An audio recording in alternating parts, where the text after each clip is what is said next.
Hi అండి, శ్రోతలందరికీ నమస్కారం. నేను మీ శ్రీజ. అయ్యంగారి ఇంటి సొగస చాప్టర్ 7 వినే ముందు జరిగిన ఎపిసోడ్లన్నీ ఒక్కసారి వింటే మీకు స్టోరీ క్లియర్గా అర్థమవుతుంది. ఇక కథలోకి వెళ్ళిపోదామా? సన్నీని కొద్దిసేపు ఆడించి తర్వాత సరోజ తెచ్చి ఇచ్చిన స్నాక్స్ తినిపించింది సాత్విక. తర్వాత స్నానం చేయించి మరికొద్దిసేపు చదివించింది. మిస్, ఒకే రోజు ఇంత చదివేస్తే రేపు చదవడానికి ఇంకేమీ మిగలదు అన్నాడు సన్నీ. ఆహా, అవునా? ఈ సబ్జెక్ట్ అయిపోతే ఇంకో సబ్జెక్ట్ ఉంటుంది, కానీ ముందు ఇది కంప్లీట్ చేయి బాబు అంది సాత్విక. ప్లీజ్ మిస్, మిమ్మల్ని బీచ్ దగ్గర చూసి మీకు కూడా నాలాగే బీచ్ అంటే చాలా ఇష్టమని నన్ను రోజు బీచ్ దగ్గరికి తీసుకెళ్తారేమో అనుకున్నా. మీరు మా సంజు మామయ్యలాగా జాలీ టైప్ అనుకుంటే పెదనాన్నలాగా సీరియస్గా మారిపోయారు అన్నాడు బిక్కమొహం వేసుకొని. బుంగమూతి పెట్టుకొని చెప్తున్న సన్నీని చూస్తూ ముద్దొచ్చేసి దగ్గరికి తీసుకొని ముద్దు పెట్టుకొని, అదేమీ లేదు నాన్న, ముందు చేయాల్సిన పనులు కంప్లీట్ చేసుకుంటే తర్వాత మనం ఎంతసేపు అయినా జాలీగా ఉండొచ్చు, కానీ పనులు వదిలేసి ఎంజాయ్ చేయకూడదు. ఇప్పుడు నువ్వు చెక్క ఈ రైమ్స్ నేర్చేసుకున్నావనుకో, సన్నీ బాబు గుడ్ బాయ్, మాకు బయటికి వెళ్ళడానికి పర్మిషన్ కావాలి అని మీ పెదనాన్న దగ్గర పర్మిషన్ తీసుకుంటాను. అప్పుడు మనం బీచ్లో ఎంతసేపు ఉన్నా మీ పెదనాన్న తిట్టరు అంది సాత్విక. కళ్ళు పెద్దవిగా చేసుకొని, నిజంగా పెదనాన్న తిట్టరా? ఆయనే బయటికి వెళ్ళడానికి పర్మిషన్ ఇస్తారా? అయితే ఓకే, చెప్పండి, నేర్చేసుకుంటాను అని బుద్ధిగా కూర్చున్నాడు సన్నీ. కొన్ని రైమ్స్ నేర్పించేలోగా సరోజ బాబుకి భోజనం పట్టుకొచ్చేసింది.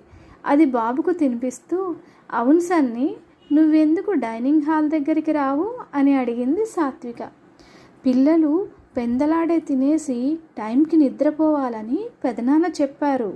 నేను ఇంకొంచెం పెద్దగా, అంటే ఆ కబోర్డ్ ఉంది కదా, అది అందుకునేంత పొడవయ్యాననుకో, అప్పుడు డైనింగ్ హాల్కి వెళ్ళి తినొచ్చు అని చేతులు ఊపుతూ చెప్పాడు సన్నీ.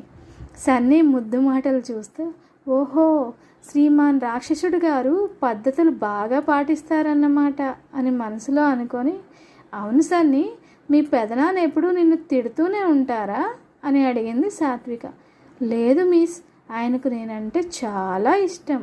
కాకపోతే అల్లరి చేసినా టైంకి తినకపోయినా కోపడతారు. అలాగే చెప్పకుండా సంజు మామతో బయటికి వెళ్ళినా తిడతారు అని చెప్పాడు సన్నీ. అవునా? ఇంతకీ మీ సంజు మామయ్య ఏం చేస్తారు? అతను కూడా ఫ్యాక్టరీకి వెళ్తారా మీ పెదనాన్నతో కలిసి అడిగింది సాత్విక. పెద్దగా నవ్వుతూ, సంజు మామయ్య ఫ్యాక్టరీకి వెళ్ళడమా అని మళ్ళీ నవ్వుతూ సాత్వికనికి దగ్గరికి రమ్మని గొంతు తగ్గించి రహస్యం చెప్తున్నట్లుగా, మామయ్యకు బోల్డ్ మంది గర్ల్ ఫ్రెండ్స్ ఉన్నారు, వాళ్ళతో తిరగడానికి మామయ్యకు టైం సరిపోదు. నన్ను బయటకు తీసుకెళ్ళినప్పుడు కూడా గర్ల్ ఫ్రెండ్ ఫోన్ వస్తే నా సంగతి మర్చిపోయి అలాగే వెళ్ళిపోతాడు. తర్వాత నన్ను వెతుక్కుంటూ పెదనాన్న వస్తారు. అందుకే మామయ్యతో బయటికి వెళ్ళడం పెదనాన్నకి ఇష్టం ఉండదు, కానీ మామయ్యతో వెళ్తే సరదాగా ఉంటుంది. అందుకే పెదనాన్నకు తెలియకుండా అప్పుడప్పుడు వెళ్తాను నేను అన్నాడు సన్నీ. ఓహో, అలాగా? అయితే ఈ సంజయ్తో కొంచెం జాగ్రత్తగా ఉండాలి అనుకుంటూ, అవును, నువ్వెందుకు ఇలా రహస్యంగా చెప్తున్నావు అని తాను కూడా సన్నీ చెవిలో గుసగుసలాడుతున్నట్లుగా అడిగింది. ఇంట్లో విషయాలు ఎవరితో షేర్ చేసుకోకూడదు అని పెదనాన్న చెప్పారు, కానీ మీరు నాకేమో బోల్డ్ నచ్చేశారు, అందుకే మీతో చెప్పాను. ఇలా చెప్పేటప్పుడు ఎవరూ వినకూడదని చెవిలో చెప్పాను అన్నాడు సన్నీ. మీకు ఈ విషయం కూడా తెలీదా అన్నట్లు చూస్తున్న సన్నీని చూస్తూ, మా సన్నీ బాబుకి ఎన్ని తెలివితేటలో అని మెచ్చుకొని అన్నం తినిపించేసి బెడ్ టైం స్టోరీ చెప్తూ నిద్రపుచ్చేసింది. 9 గంటలు అవుతున్నట్లుగా గడియారం గంటలు కొట్టడంతో భోజనానికి వెళ్ళాలని గుర్తొచ్చి, పెద్ద గొప్పగా నువ్వు రావద్దు, నేనే వచ్చేస్తా డైనింగ్ హాల్ కని గౌరీ ముందు ప్రగల్భాలు పలికాను. ఇప్పుడు ఎలా వెళ్ళాలో ఏంటో అనుకుంటూ సన్నీకి బ్లాంకెట్ కప్పి చుట్టూ దీంట్లో అడ్డంగా పెట్టి డోర్ దగ్గరికి వేసి డైనింగ్ హాల్కి బయలుదేరింది సాత్విక వెళ్ళిన 5 నిమిషాలకి సన్నీ రూమ్లోకి వచ్చిన శ్రీనివాసన్ సన్నీ నిద్రపోతుండడం చూసి సన్నీ చుట్టూ పెట్టిన దిండ్లు చూసి పర్లేదు జాగ్రత్తగానే చూసుకుంటుంది అని తృప్తిగా నిట్టూర్చి తను కూడా డైనింగ్ హాల్కి బయలుదేరాడు. కొంచెం దూరం సరిగానే వెళ్ళిన సాత్విక తర్వాత కుడివైపు ఎడంవైపు 2 దారులు కనిపించడంతో ఎటు వెళ్ళాలా అని ఆలోచించి ఆల్వేస్ రైట్ అనుకుంటూ కుడివైపుకు నడవడం మొదలుపెట్టింది.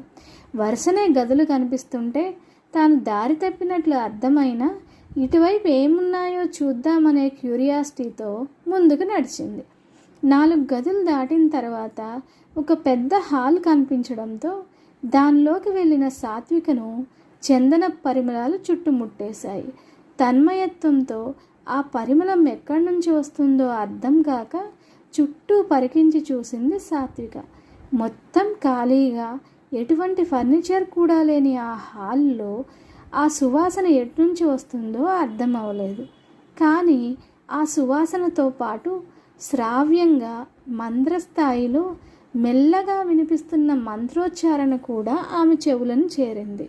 మనుషులున్నట్లుగా అలికిడి లేని ఆ హాల్లో ఈ పరిమళం అలాగే మంత్రాలు ఎక్కడి నుంచి వస్తున్నాయా అని మళ్ళీ రూమ్ అంతా కలిగి చూస్తున్న సాత్వికకు ఒక మూలన చిన్న అల్మరాలా కనిపించడంతో అటువైపు అడుగు వేసి ఆ అల్మరా తీయడానికి ప్రయత్నించింది. అప్పుడే వెనక నుండి ఆమె భుజం మీద ఒక చేయి పడింది. మరోవైపు డైనింగ్ హాల్కి చేరుకున్న శ్రీనివాసన్ అప్పటికే అక్కడ ఉన్న జెస్సికా, తంగవల్లి ఇంకా సంజయ్ని చూసి తంగవల్లికి జెస్సికాకు గుడ్ ఈవినింగ్ చెప్పి పలకరించిన తర్వాత సంజయ్ వైపు తిరిగి నువ్వు ఈ టైంలో ఇంట్లో ఉండడం ఆశ్చర్యంగా ఉందే అని పలకరించిన తర్వాత సాత్విక ఇంకా రాకపోవడంతో గౌరీ వైపు తిరిగి సాత్వికను తీసుకురాలేదా అని అడిగాడు. అమ్మాయి గారు నాకు దారి గుర్తుంది, నేనే వచ్చేస్తాను, నువ్వు రానవసరం లేదు అన్నారండి, అందుకే నేను వెళ్ళలేదు అని సమాధానమిచ్చింది గౌరీ. ఒకసారి చూసిన వెంటనే దారి గుర్తు పెట్టుకోవడానికి ఇది ఇల్లు కాదు, ప్యాలెస్, వెళ్ళి తీసుకొనిరా, ఈలోగా సరోజని ఇక్కడ ఏర్పాట్లు చూడమని చెప్పు అన్నాడు శ్రీనివాసన్. సరోజను తంగవల్లి అమ్మగారు కళ్ళద్దాలు మర్చిపోయానని తీసుకురావడానికి పంపించారు బాబు, అన్నీ సర్దేశాను, మీరు చెప్తే వడ్డించేస్తాను అంది గౌరీ. ముందు వెళ్ళి సాత్వికను తీసుకురా, తర్వాత వడ్డించవచ్చు అని ఆజ్ఞ వేశాడు శ్రీనివాసన్. ఎవరో రాలేదని అప్పటి వరకు మేము కడుపు కట్టుకొని ఎదురు చూడాలా, నాకు వడ్డించ వెళ్ళు గౌరీ అంది తంగవల్లి. బావా పోనీ సాత్వికను నేను వెళ్ళి తీసుకురానా అని అడిగాడు సంజయ్. గౌరీ వైపు కోపంగా చూస్తూ ఎవరికి చెప్పిన పని వాళ్ళు చేయడం నేర్చుకోండి, ఆకలి వేసిన వాళ్ళు పెట్టుకొని తింటారు, మన ఇంట్లో ఉన్న వాళ్ళ బాగోగులు పట్టించుకోవడం, వాళ్ళకు సరి అయిన రెస్పెక్ట్ ఇవ్వడం ఈ ఇంటి సంప్రదాయం. పెద్దవాళ్ళు పిల్లలకు చెప్పడం పోయి పిల్లలతో చెప్పుకునే వరకు వచ్చింది అని అందరికీ తగిలేలా శ్రీనివాసన్ గట్టిగా అనడంతో ఎవరికి వాళ్ళు సైలెంట్ అయిపోయి కూర్చుంటే గౌరీ పరుగులాంటి నడకతో బయటకు నడిచింది. అక్కడ ఆ హాల్లో హఠాత్తుగా భుజం మీద చేయి పడడంతో భయంతో వెనక్కి తిరిగిన సాత్విక తన వెనక నుంచొని ఉన్న సరోజను చూసి గుండెల మీద చేయి వేసుకొని హమ్మయ్యా అనుకొని, ఏంటి సరోజ ఇలా భయపెట్టావు, చేయి వేసే బదులు పిలిచుండొచ్చు కదా, ఎంత భయపడ్డాను అంది. సరోజ సాత్విక వైపు కొద్దిగా అనుమానంగా చూస్తూ భయం ఎందుకమ్మా, అయినా మీరేంటి ఇలా వచ్చారు అంది. నేను ఈ హాల్లోకి వచ్చినప్పుడు ఎవరూ లేరు, అకస్మాత్తుగా మీద చేయి పడితే భయం వేయదా, డైనింగ్ హాల్కి వెళ్తూ దారి తప్పి ఇటుగా వచ్చాను, అవును నువ్వెందుకు ఈ టైంలో ఇటొచ్చావు అని అడిగింది సాత్విక.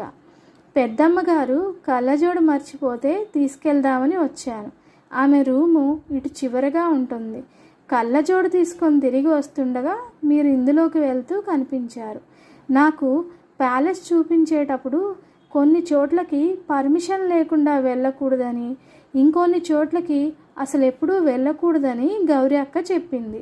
అందులో ఇది కూడా ఒకటి. మీకు తెలియక లోపలికి వెళ్తున్నారేమో అని నేను మీ వెనకే వచ్చాను అని సమాధానం ఇచ్చింది సరోజ. ఓహ్ అవునా, అవును, నువ్వు కూడా ఈ మధ్యే కదా ఇక్కడికి వచ్చావు. అంత త్వరగా ఈ రూట్లన్నీ నీకెలా గుర్తున్నాయి? ప్రశ్నార్థకంగా అడిగింది సాత్విక. గౌరీ అక్క 1కి 10 సార్లు తిప్పి చూపించింది. మీకంటే సన్నీబాబు గది డైనింగ్ హాల్ తెలిస్తే చాలు, కానీ మాకు అలా కాదు కదమ్మా. సరే పదండి, ఇటుగా వచ్చినట్లు ఎవరైనా చూస్తే గొడవ అవుతుందేమో అని సరోజ అనడంతో ఇద్దరూ కలిసి బయటికి వచ్చి ముందుకు నడిచారు. వీళ్ళు డైనింగ్ హాల్ మలుపుకు దగ్గరికి చేరుకునే సమయానికి గౌరీ అక్కడికి వచ్చింది. సాత్వికను చూస్తూనే, అమ్మయ్య వచ్చేసారా, మీ గురించే అందరూ ఎదురు చూస్తున్నారు అక్కడ అని సరోజను చూసి, కళ్ళద్దాలు తీసుకురావడానికి ఇంతసేపు పట్టిందా నీకు? ఎక్కడెళ్తే అక్కడే పాతుకుపోతావు అని కసిరినట్లుగా అంది గౌరీ. అమాయకంగా మొహం పెట్టుకొని, ఈ అమ్మాయి గారు దారి తప్పిపోతే తీసుకొని వస్తున్నాక నేను కావాలని ఆలస్యం చేయలేదు అంది సరోజ. సరే పదండి, ఇప్పటికే ఆలస్యమైంది అనడంతో ఇద్దరు గౌరిని అనుసరించి డైనింగ్ హాల్లోకి వెళ్ళారు.